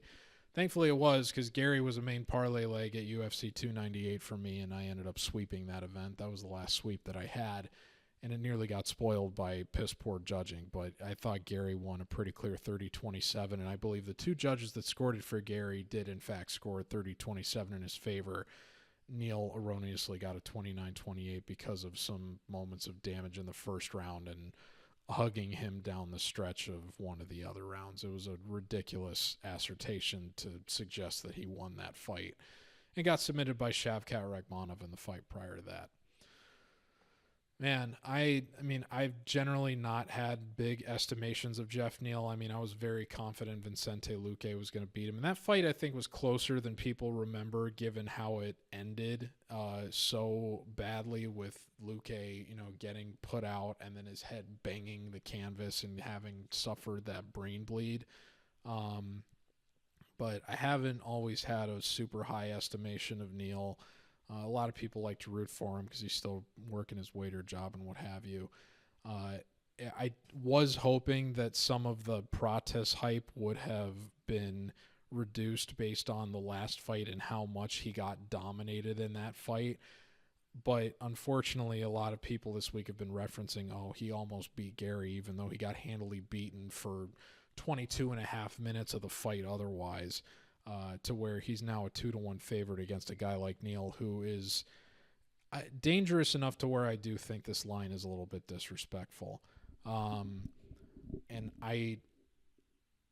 he hits about as hard as you can for a guy that's never really had a definitive one-punch knockout in his MMA career. And, I in evaluating this fight, I kind of had to, discount his punching power relative to what we've seen from Prates in order to make it a case where, in my gut, I really do feel like Prates is going to win this fight handily, but I still recognize that Neal hits hard enough and Prates has suffered enough attrition in his career prior to getting to the UFC that hasn't really cost him yet, to where Neal could be the guy that capitalizes on this, but it's also possible that he doesn't. It's so weird looking at Prates' stats, because for how good of a striker he is, the striking differential that he has is really big. He's, for every 3.5 times he's getting hit more than 4.5 times on the return. And yet this guy has 5 KOs on his record and a unanimous decision loss in his UFC and Contender Series appearances. Now, the Giles fight, he was losing up until he won with that one clean shot. Has he obviously gotten better since then? Of course. Dominated Magny, dominated Leach, was the first guy to knock out Leach. The Radke fight, I think, was closer than some people would remember, but obviously, he, that the way that fight ended, if you're just a fan with nothing vested in the game, it was so satisfying to see him recognize and go, ooh, knowing that he had the window for the knee to the liver there. And I don't know if it was a knee or a hook, I can't recall, but ended up finishing him with a liver shot that he kind of called out right before he executed upon it. It was very satisfying to see, even if you bet Chuck Buffalo in that spot. But yeah, gut call, very much feel like this is Prates' fight to lose. I just feel like the line is a little bit disrespectful to what Neal has accomplished for himself in the UFC.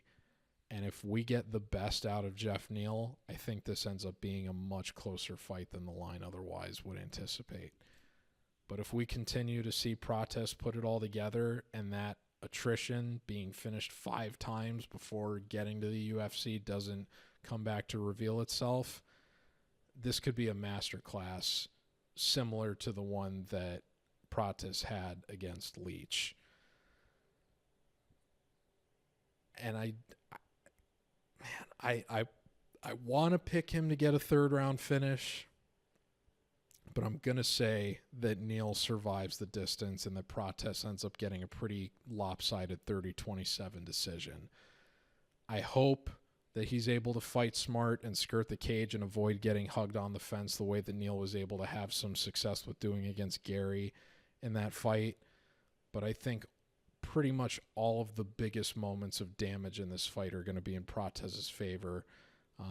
We'll see if he ends up staying the busier fighter, because the stats would suggest that's actually Geoff Neal.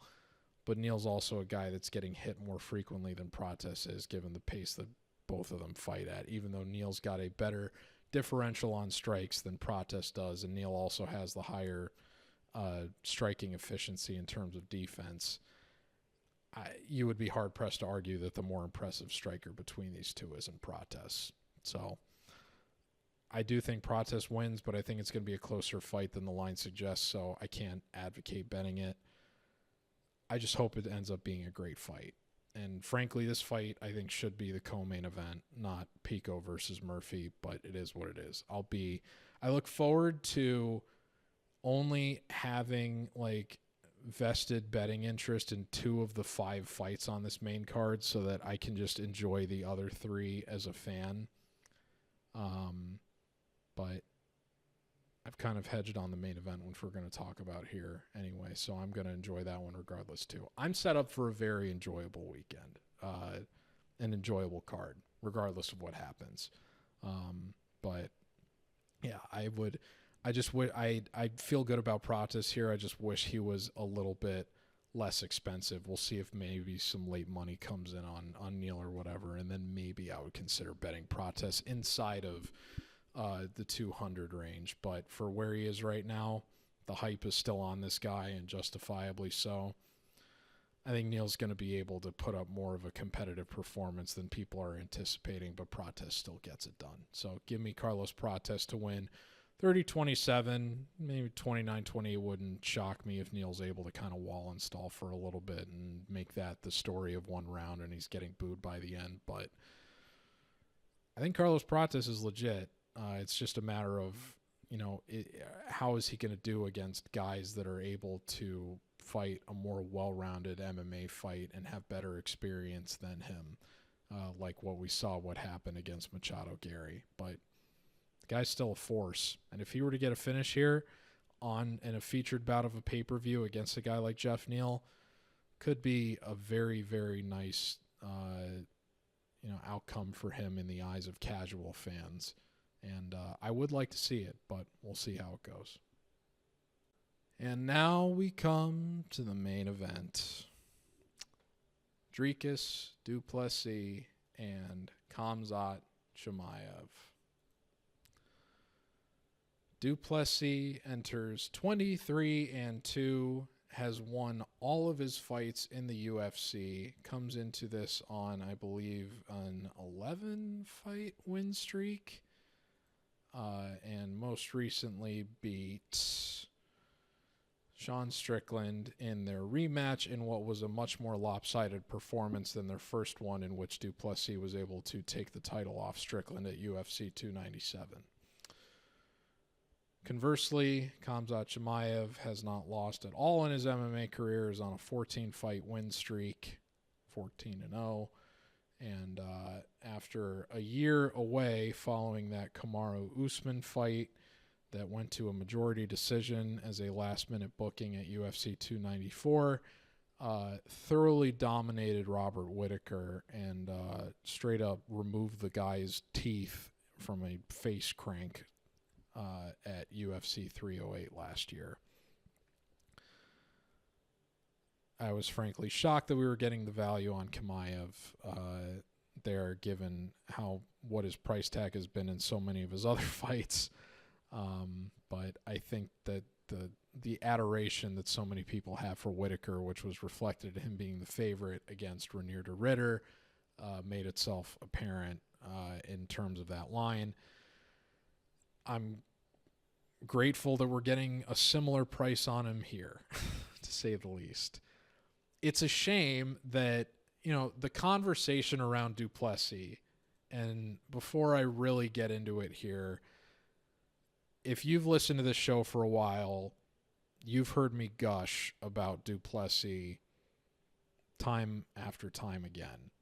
And I've said it before, the best breakdown I think I've ever given on this show was for the UFC 290 show, which you can go back and watch, when I definitively took Du Plessis as an underdog against Whittaker as like a plus 300 underdog, compared his style to the Muddy Waters. And on a week where most people thought I was crazy for betting against Whittaker, who was minus 400, I ended up calling not only that upset, but predicting the rise of this guy that ended up going on to win a UFC title and is now undefeated in the promotion with a pair of title defenses under his belt, going into this fight against one of the most feared fighters on the planet that hasn't actually been champion yet. I've been a Du Plessis guy from the moment that I started doing my analysis and trying to build my spreadsheet. And when he was supposed to be an underdog against Kelvin Gastelum, and I couldn't believe that and was fully ready to go all in on Du Plessis. And then Gastelum got hurt. Du Plessis got rebooked for Tavares, picked him to beat Tavares, and I've picked him in every fight he's had ever since, without fail. Darren Till, Brunson, Whitaker, both Strickland fights, and against Izzy. Underdog, juiced to the gills, regardless of what the circumstances were with his price. I was taking him, probably making him a leg, or at least betting him as an underdog. One of my favorite fighters, one that has meant the most to the rise of this brand because of the confidence that I not only had in him, but had in him prior to anybody else, believing in this guy as a contender, let alone a future champion. Watching this guy become what I believed he could, based on when I was evaluating him only 2 fights into his UFC career, is one of the things that gave me the conviction that I knew what I was doing relative to evaluating this entire sport. And I restate that because it's interesting that now the conversation has finally come around on Dricus to where people say, oh, he's the best, worst fighter in UFC history. The guy is sloppy as hell and is terrible, not terrible to watch, but just, you know, the technique is not really sharp and he just kind of fights goofily, but is, you know, everybody leans on the platitudes of, oh, he's just got that dog in him and he'll dog it out better than anybody else. And, you know, I don't like leaning into those, but it would be hard to argue that the guy doesn't have the resolve needed in order to win these fights. And it's reflected in performances he's had against guys like Brad Tavares or Derek Brunson, even Derek Till. Most notably, I think, in terms of recent fights against Izzy Adesanya, where he's got to endure a little bit of adversity in terms of not being there all the way with the striking in order to make the fight a more well-rounded MMA fight and come back and win the fight later on his terms, and became the first guy to submit Izzy in the process. It's crazy that it took him rematching Sean Strickland and beating Strickland. I mean, he was like a 2-1 favorite against Strickland, granted, but he was still the underdog against Izzy. It wasn't until this year that the conversation finally turned on Du Plessis in terms of him being a guy that fans appreciate as opposed to mock, whereas he is somebody that I have appreciated for almost the entire time that he has been in the UFC. And it's funny to me that, you know, he hasn't been appreciated up until now, because now he's running into one of the only guys in the division that I think can actually beat him. Khamzat Chimaev is a freak of nature. He's the reason I'm going to this card, frankly, because I'm going to this card with my younger brother, who is a big UFC fan in his own right, but is more of a casual even than I am, even though I'm not one to call anybody casual. I brand myself as a casual, an informed casual, but a casual nonetheless. I wouldn't consider myself a hardcore fan in terms of being able to explain to you the intricacies of, you know, striking techniques and being somebody that is a practitioner of martial arts. I'm more of an admirer in that sense, but somebody that is able to apply context to what we are seeing through numbers and through recognizing the patterns and technique, not only that fighters demonstrate across their own careers, but that fighters striking similar profiles and similar styles do across several careers and years throughout the UFC. That's where I think my niche is strongest. And Chimaev is a freak unto his own nature. He's my brother's favorite fighter in the UFC. And when this card was announced in Chicago, my brother expressed a lot of optimism in going. I felt like I never needed to go to another pay-per-view again because, frankly, there's never going to be anything that happens that was as emotionally satisfying as the end of Izzy Pereira 2, given all of the history of that rivalry and Izzy's post-fight celebration being inarguably the best in MMA history, bar none. You factor in that I also got to see my favorite fighter already, Charles Oliveira, have what is considered one of the best one-round fights in UFC history against Gaethje, and those are the 2 pay-per-views that I get to say I saw live. I really didn't feel like I needed to go to another one for a very long time. But then this matchup got announced for the town that I was raised in, Chicago, Illinois. And my brother really wanted to go back to watch his favorite fighter compete against the champion and potentially win a belt. And it just so happened that the champion was somebody that is one of my own favorite fighters. How could I say no to that? So I'm going predominantly to, watch my brother, appreciate and enjoy the experience. And I'm going to be along for the ride and just enjoying whatever happens in this event, because everybody's breakdown for this has been pretty much the same. Either Khamzat wins early or Dricus finishes him late. It's not going all 5 rounds. If it does, everybody's assuming Du Plessis is going to win. But if Khamzat doesn't get rid of him in the first 10 minutes, then Dricus is going to presumably finish him in either round 3 or round 4. And I don't know how true that is, because I think that, in terms of invoking that narrative about Chimaev's cardio, everybody looks at the Usman-Chimaev fight. Granted, the last round of that fight probably should have unanimously gone to Usman. One judge did give round 3 to Chimaev, where he probably didn't deserve it. But that being said, everybody agreed it was a 10-8 for Chimaev in the first round, and what ended up being a majority decision because of that. I do think the cardio, it's a big question mark for Chimaev relative to a 5-round fight, but in terms of a 3-round fight, everybody likes invoking what happened against Gilbert Burns as much as they do what happened against Usman. And looking back at that, I mean, it was a 29-28, but what everybody seems to forget about that fight is that it was not a case where Chimaev won the first 10 minutes and then lost the last round because he gassed. The most effective round for Burns was round 2. That was Burns' most effective round. So it was 1-1 going into the third, and it was 1-1 unanimously going into the third.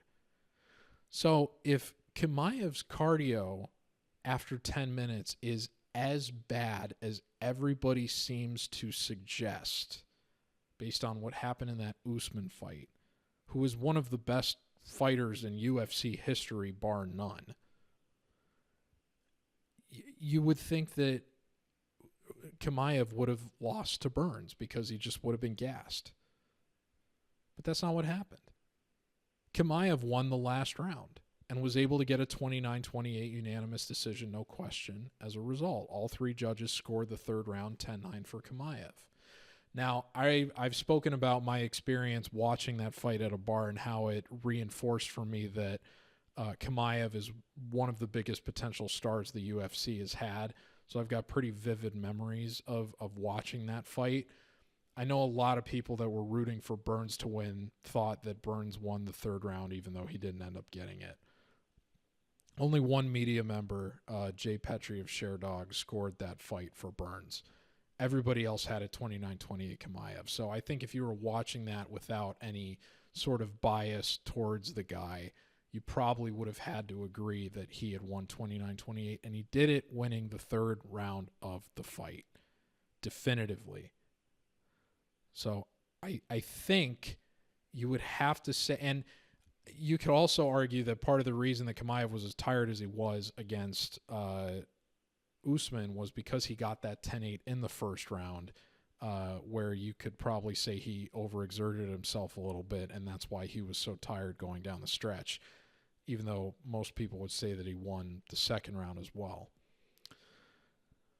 I think that Usman has a longer leash here than the 10 minutes a lot of people have been colloquially, I don't know if that's the right word, not colloquially, but commonly suggesting going into this matchup.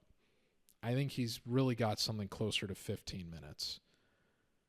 And so if this does go the distance under some bizarre circumstances because he's not able to put Dricus away and Dricus is dogging it out, this is still a guy that has never been finished. Who's to say that Chimaev doesn't win the first 15 minutes and then survives to a decision? And if that is potentially there, and all the early upside is on Khamzat to get the finish as opposed to Dricus, and Dricus has a very narrow win condition of needing to win those last 15 minutes or potentially get a finish in the late rounds against a guy that has never been finished before and may get tired, but will probably at least do enough to survive the distance, I would imagine, as he has under other circumstances where he's slowed down. Who's to say he doesn't get that done? I think he does.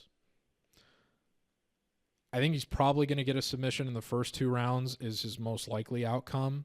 But again, if this goes the distance, I think it just comes down to who wins that 3rd round. And I think a lot of people are overestimating that Du Plessis is going to take over at that point, whereas I think we've seen enough from Chimaev to suggest that if he doesn't just go hog wild in the first 5 minutes, which he could, he's proven that even in under circumstances where he's lost the middle round of a fight and it's 1-1 going into the 3rd, he can come back and regain the momentum, re-seize the momentum, and take the fight definitively, which everybody that is referencing that Burns fight this week and criticizing his late fight performance seems to be ignoring, which I think is a gross mistake. I'm going to be rooting for Du Plessis to win. And I want him to win because, as I said on the Oddsbreaker show, I think the winner of this fight, this is a star-making performance. A star-making result for whoever ends up getting this.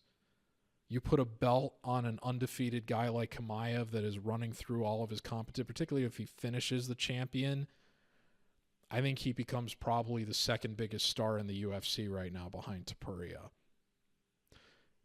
If Dricus is able to get a finish on this undefeated guy that is already a massive star outside of the United States, I think it only firmly reestablishes him as a champion and sets him up for a ton of potentially interesting fights against in a division that is loaded with a litany of contenders, including the guy that we saw dominate the main event last week in Fluffy Hernandez.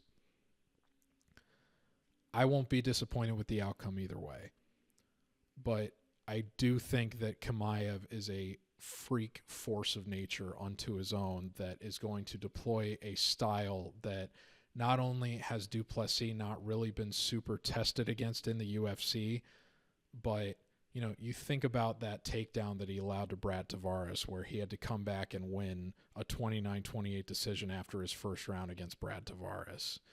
You think about how the Du Plessis fight went, or the Brunson fight went in the early going before Brunson totally gassed and actually ran out of juice against Du Plessis. He has successfully scrambled his way out of circumstances against worse wrestlers that were still able to have early ground success against him. Chimaev, if he gets him down, is not going to permit that. If he gets a hold of this guy, if he gets on the back of Du Plessis early, he's not losing that. And I would imagine Dricus is probably going to allow that for the sake of thinking that he can do enough to survive and get him tired and finish him in the later rounds. But we saw against Whittaker, and granted, does Du Plessis have the amount of attrition attached at this point that Whittaker does? No. Does Du Plessis have the soft teeth that Whittaker did in that circumstance? I don't think so either. But we've seen Chimaev just ragdoll guys that are otherwise all-time greats. Who else is getting a 10-8 round against Usman like that without a point deduction? This guy is a freak unto his own being. And I think that his time has finally come. I'm going to say Chimaev gets a round 2 submission. Probably just a straight-up rear naked choke. Very textbook, by-the-book dominant performance. Nothing too flashy. Just him being the physical, imposing freak that he has been for his entire run. reminding everybody how he captured the imagination of everyone during that 2020-2022 COVID run and becomes one of the biggest stars the UFC has to offer as it prepares to go into the next year with the Paramount deal.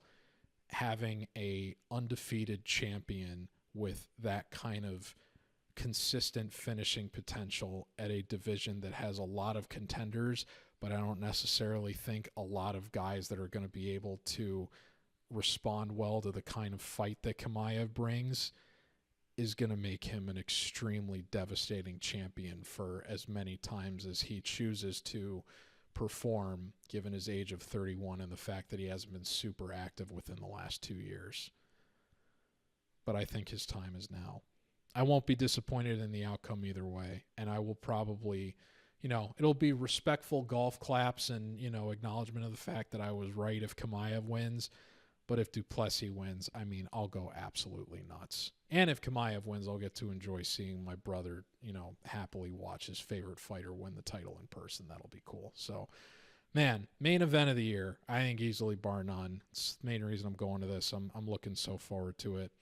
I think Chimaev gets it done. I think this is the appropriate price.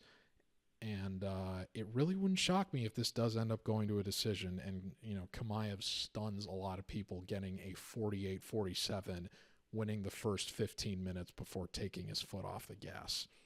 Don't be surprised. Okay, that's going to do it for the MMA RAXPOD for UFC 311. I don't know what the final tally time is going to be, probably around 2.5 hours, but thank you very much for tuning in. Let me remind you one more time, please like, share, and subscribe if you have not already to the channel, and also follow on X. If you want more content that I've done for this fight this week, as I said at the top of the show, I'd recommend go listening to the MMA Oddsbreaker podcast with the highly acclaimed Adam Martin and Marcel Dorff. I'm sure if you're, already in the weeds of MMA content and you've found where I am, you know who those guys are. I have nothing but wonderful things to say about both of them, and I'm very grateful that they would have had me on multiple times now, and I hope to do more spots for them in the future. Okay, I'm going to go enjoy my vacation because I've just felt like I've just been doing chores for the time since I finally got off. But yeah, I am going to be in Chicago on Wednesday. I hope to run into some characters from MMA Twitter during the time that I'm there. I'd like to go to the press conference on Thursday, but I do have a lunch scheduled at the very nice Monteverdi restaurant in Chicago. And then I think the press conference is around 4 Central, and then I've got dinner that night. I've got a few different dinners with friends and characters from my past throughout the weekend, returning home on Monday. So my picks for next week for UFC Shanghai might be running a little bit late, depending on how much analysis I'm actually able to do on Sunday, depending on how tired I am. I'm not going to be bringing my whole setup. I do have to bring my content creation tools for my other gig, but I'm not going to have my double ultra-wide setup to where I'm going to be running the numbers as quickly as I would like for the event next week at UFC Shanghai. So if the picks aren't out until starting Tuesday or potentially even later in the week, please bear with me. I promise all the reads are going to go out regardless of what action I have. But I will be back as for the MMA RAXPOD for UFC 320, which I don't believe is going to be until October at this point. Yeah, that is October 4th. So we're going to get a nice little 6-week hiatus between now and then. But that Ankalaev-Pereira 2 matchup should be interesting. I did get Ankalaev at dog odds for the last one at UFC 313. It looks like he's a 2-1 favorite this time.